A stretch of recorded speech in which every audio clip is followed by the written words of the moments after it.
The desert at dawn was a pale, breathless thing, stretched flat beneath a sky still bruised purple from the night, and Eli Mercer rode into it with the quiet confidence of a man who had survived too many mornings like this to fear another.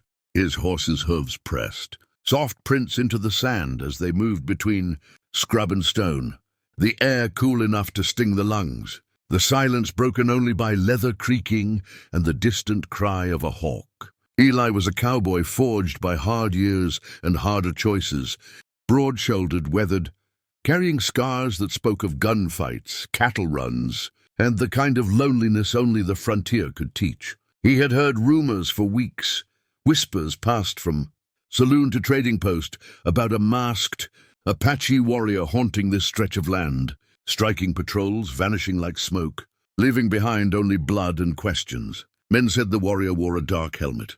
Not traditional, not white man either, something forged to hide the face completely, and that whoever faced the warrior up close never forgot the eyes burning behind it. Eli didn't believe much in legends, but he believed in danger, and danger had a way of finding him whether he went looking or not. He was tracking a missing herd, but deep down, he knew this ride was pulling him towards something else, something that felt heavier than cattle or coin. As the sun crested the horizon, he saw movement ahead, just a flicker between rocks, and his instincts snapped tight. He slid down from his horse, rifle in hand, moving slow, every sense sharpened. Then the silence shattered as an arrow sliced through the air, grazing his arm, and Eli rolled behind a boulder as another arrow struck stone with a sharp crack. He glimpsed the attacker then, tall, lean, wrapped in dark leather and cloth, face hidden behind a smooth, ominous helmet that reflected the rising sun. The warrior moved with terrifying grace, closing distance fast, and Eli realized this was no ambush meant to scare. This was a test or an execution. He fired a warning shot that kicked dust at the warrior's feet, but the figure didn't flinch, instead charging with a cry that echoed off the rocks, a sound raw with fury and something deeper, almost mournful. The fight that followed was brutal and close. Too close for rifles or bows, fists and blades colliding in a storm of breath and blood. Eli felt the strength in the warrior's blows, precise and relentless, unlike any opponent he'd faced, and more than once he thought this masked Apache might end him right there in the dust. They grappled, rolled down a shallow incline, rocks tearing at skin, until Eli managed to slam the warrior against a stone outcrop, both of them gasping, faces inches apart, his eyes meeting the dark, unblinking stare behind the helmet's slits. There was no hesitation there, no mercy, only resolve, and it unsettled him more than hatred ever could. They broke apart, circling, and the warrior lunged again, but Eli anticipated it this time, twisting, hooking a foot and sending both of them crashing to the ground. The impact knocked the breath from Eli's chest, and he felt fingers claw at his collar, felt the cold edge of a blade at his throat, death hovering close enough to taste. Desperation lent him strength, and he struck upward with his elbow, catching the side of the helmet with a hollow clang. The warrior reeled back, stunned, and Eli surged forward, tackling them again, hands grappling for control. In the struggle, his fingers caught the edge of the helmet, and with one violent pull it tore free and tumbled into the sand. Time seemed to stop. The warrior froze, eyes wide, breath hitching, and Eli stared in disbelief at the face revealed beneath the helmet. Some woman's face, fierce and striking, framed by dark hair braided tight, eyes blazing with a mixture of rage, pain, and defiance. For a heartbeat neither moved. The world narrowed to that impossible revelation. Eli's grip loosened without him realizing it, shock rippling through him as his mind raced to make sense of what he was seeing. This wasn't the story men told in saloons. This wasn't the enemy he'd imagined. The woman wrenched herself free and scrambled back, snatching up her knife, but she didn't attack. She stood there, chest heaving, chin lifted in challenge, daring him to say or do something.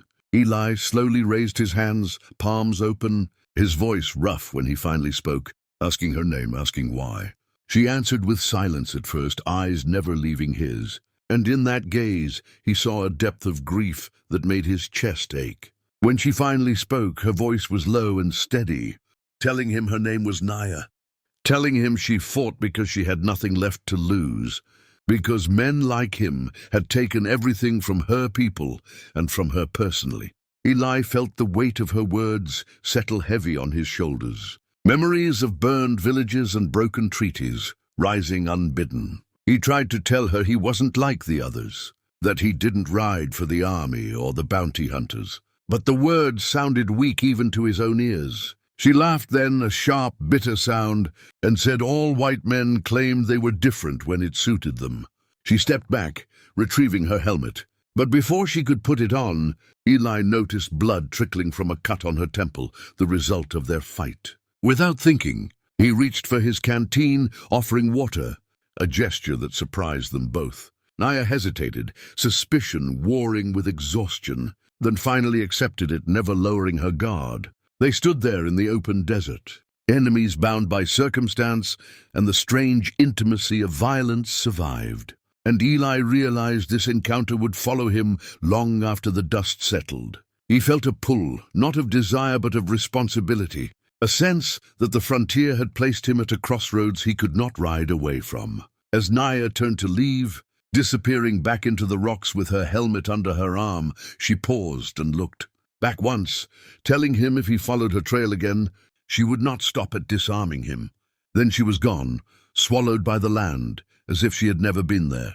Eli sank to his knees, heart pounding, staring at the empty space where she'd stood, knowing his life had shifted in ways he couldn't yet understand. If this moment gripped you, if you want to know what drove a woman to become a masked warrior and how this unlikely meeting will change both their fates, stay with this story, because what comes next is even more intense. Make sure you subscribe to the channel and turn on notifications, because Chapter 2 will dive deeper into Naya's past, Eli's choices, and a truth that will challenge everything you think you know about the Wild West. And you won't want to miss a single moment of what unfolds next. The night after their fight refused to let Eli Mercer sleep. The desert wind whispering through the mesquite like voices that knew his name. And every time he closed his eyes, he saw the helmet falling, saw Naya's face where a legend was supposed to be. By dawn, he was riding again, not for cattle or pay, but following a trail he told himself he only meant to confirm, though his heart knew better. He found the Apache camp hidden in a narrow canyon where smoke rose thin and careful, and before he could turn back, he was surrounded. Rifles and arrows trained on his chest. Naya stepped forward, helmet gone now, her presence commanding silence, and when she spoke, it was not to order his death, but to ask why he had come. Eli told the truth, or as close to it as he could, that he couldn't forget what he'd seen, that he believed the land was big, enough for justice if someone was willing to bleed for it. The elders argued, anger and suspicion thick in the air, until soldiers appeared on the canyon rim, rifles glinting, their arrival no accident. In the chaos that followed, Eli chose a side without words, standing back to back with Naya as gunfire cracked and arrows flew, the two of them fighting not as enemies, but as something raw and unspoken, bound by shared danger. When the dust settled, the soldiers lay retreating, and the canyon fell quiet. But the cost was written on every face. Naya looked at Eli then, really looked, and said some debts could never be repaid, only honored. She turned away with her people, disappearing into the land once more, while Eli rode in the opposite direction, changed, carrying a story no one in the saloons would ever believe. And if this ending stirred something in you, if you felt the weight of choice and the power of untold histories, make sure you subscribe to the channel, because more stories like this, stories that peel back legends to reveal the human truth beneath, are waiting just ahead.